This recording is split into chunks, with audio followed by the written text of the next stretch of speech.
अस्तित्व. अमित, अरे बाबा उठले नाहीत का अजून? औषधांची वेळ चुकली की मग सगळं तंत्रच बिघडतं रे त्यांचं. अमित, जरा बघतोस का खोलीत जाऊन त्यांच्या? माझ्या पोळ्या चाललेत, भाजी ठेवली आहे गॅसवर, तुझा डब्बा भरायचा आहे अजून. उठल्या उठल्या चहा लागतो त्यांना आणि तोही सकाळी 7च्या ठोक्याला. 7:45 होत आले, आज चहा चहा करत किचनमध्ये आले नाहीत. अदितीचं बोलणं ऐकताच अमितलाही आश्चर्य वाटलं. बाबा अजून उठले कसे नाहीत? तो लगेचच उठून त्यांच्या खोलीत गेला. बाबा अजून झोपलेलेच होते. बाबा उठा, 8 वाजत आले, आज चहा नकोय वाटतं. काही प्रतिसाद नाही म्हणून अमित त्यांना हलवून उठवू लागला तर प्रतिसाद न देणारं बाबांचं थंडगार पडलेलं शरीर बघता तो जोरात ओरडलाच. आदिती, अगं इकडे ये, हे बघ बाबा उठत नाहीयेत. पोळपाटावर लाटत असलेली पोळी आणि तव्यावरची भाजत ठेवलेली पोळी तशीच अर्धवट ठेवून गॅस बंद करून अदिती धावत बाबांच्या खोलीत पळाली. अमितलाही काही सुचेनासं झालं होतं. अदिती, बाबा उठत नाहीयेत. अदिती ही घाबरून गेली आणि बाबांना हलवत उठू पाहत होती. बाबा उठत नाहीयेत. अदितीच्या डोळ्यातून धारा वाहू लागल्या.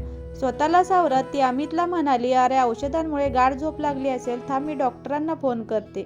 अदितीने बाबांच्या नेहमीच्या डॉक्टरांना फोन लावला. हॅलो डॉक्टर, मी गीता बोलते. हो हो बोल. बाबा बरे आहेत ना? परवाच येऊन चेक करून गेलो, बीपी वाढलेलं होतं पण औषधं बदलून दिली आहेत.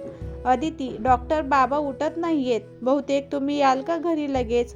डॉक्टर, हो हो येतो लगेच मी घरी. डॉक्टर पुढच्या 10 मिनिटात घरी पोहोचले.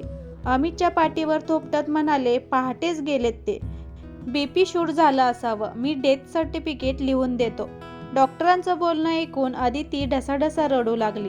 डॉक्टर तिला म्हणाले, गीता, जन्म मरण आपल्या हातात थोडी असतं आणि वयही झालंच होतं ना त्यांचं, काहीतरी निमित्त व्हायचंच.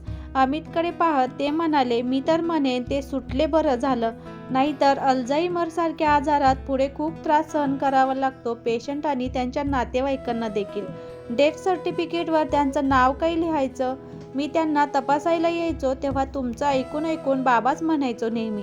गीताचे बाबा म्हणूनच मी ओळखतो यांना. अदिती आणि आम्ही दोघेही थोडे गोंधळून गेले.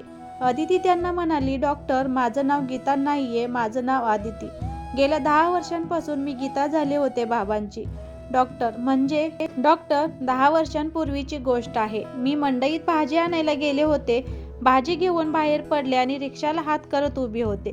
तितक्यात गीता गीता म्हणून मागून हाक आली आणि एक आजोबा माझ्याजवळ येऊन माझा हात धरून म्हणायला लागले, गीता, अगं मला घर सापडत नाहीये आपलं. केव्हाचा मी इथे थांबलोय पण कुठे जायचं कळत नाहीये. बरं झालं तू आली, चल घरी जाऊ. आजोबा चांगल्या घरातले वाटत होते, दिसायलाही आणि त्यांच्या कपड्यांवरूनही. माझा हात धरून म्हणायला लागले, गीता चल लवकर, मला भूक लागलीये कधीची. काय करावं मला सुचेना. आजोबांचं केविलवाण बोलणं ऐकून वाटलं घरी घेऊन जावं यांना, काहीतरी खायला द्यावं आणि सावकाश त्यांना त्यांचा पत्ता विचारून घरी सोडावं. रिक्षा पकडून आम्ही दोघं घरी आलो. पोहोचताच आजोबा ओरडायला लागले, गीता, आमटी भात वाढ ग लवकर, खूप भूक लागलीये. घाईने त्यांना जेवायला वाढलं. बऱ्याच दिवसांचे उपाशी असल्यासारखे ते जेवत होते. पोटभर जेवून झाल्यावर त्यांना विचारलं, आजोबा कुठे राहता तुम्ही?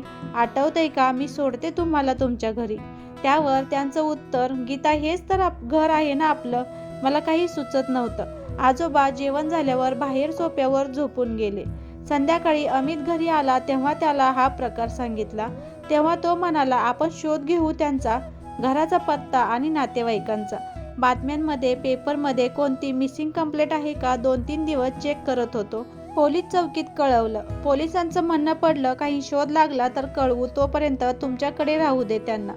तुम्हाला अडचण वाटत असेल तर त्यांची सोय सरकारी वृद्धाश्रमात किंवा दवाखान्यात करू. 2 दिवस गीता गीता म्हणत माझ्या मागे मागे करत होते अगदी. गीता, आज भेंडीची भाजी कर, लसणाची फोडणी देऊन कढी कर, अशा फरमाईश करत होते. त्यांच्याकडे पाहून मला खूप वाईट वाटत होतं, भरून येत होतं, पण आजोबांचं हे आपुलकीचं हक्काचं बोलणं आवडायलाही लागलं. आठवडा झाला आजोबांच्या घराचा, माणसांचा काही शोध लागला नाही. घरात असलेल्या अशा मोठ्या माणसांचा आम्हालाही आधार वाटू लागला. त्यांचं करावं लागत होतं त्यात आनंदच वाटू लागला. त्यांची काही मदत न होवो पण त्यांचं अस्तित्व आमचा आधार बनू पाहत होतं. मी आणि अमितने निर्णय घेतला, आजोबांना आपण इथेच ठेवून घेऊ. पोलिसांना तशी कल्पना देऊन ठेवली होतीच, तेव्हापासून ते आमचे बाबा झाले. आज 10 वर्ष झाली या गोष्टीला. माझं दुसऱ्यांदा नामकरण झालं गीता. आज बाबांबरोबर गीताचंही अस्तित्व संपलं. अदितीचं बोलणं ऐकून डॉक्टर निशब्द झाले थोडा वेळ. मला जरासुद्धा कल्पना आली नाही कधीही की हे तुमचे वडील नसून कुणी परके आहेत. खरं तर अल्झायमर हा आजार फार गंभीर आहे आणि आजकाल बऱ्याच वृद्धांना याने ग्रासलं जात आहे. ही फार मोठी समस्या होत चालली. आजकाल पोटच्या मुलांना धडधाकट आई वडील नको झालेत. पैसे प्रॉपर्टी गिळंकृत करून म्हातारे आई वडिलांची जबाबदारी टाळली जाते. दिवसेंदिवस वृद्धाश्रमात वाढत चालली आहेत. पण अशीही माणसं आहेत जगात याचं आश्चर्य वाटलं मला. अश्रू अनावर झालेल्या अदिती आणि अमितच्या पाठीवर हात फिरवून डेथ सर्टिफिकेट देऊन डॉक्टरही पाणावलेल्या डोळ्यांनी तिथून बाहेर पडले.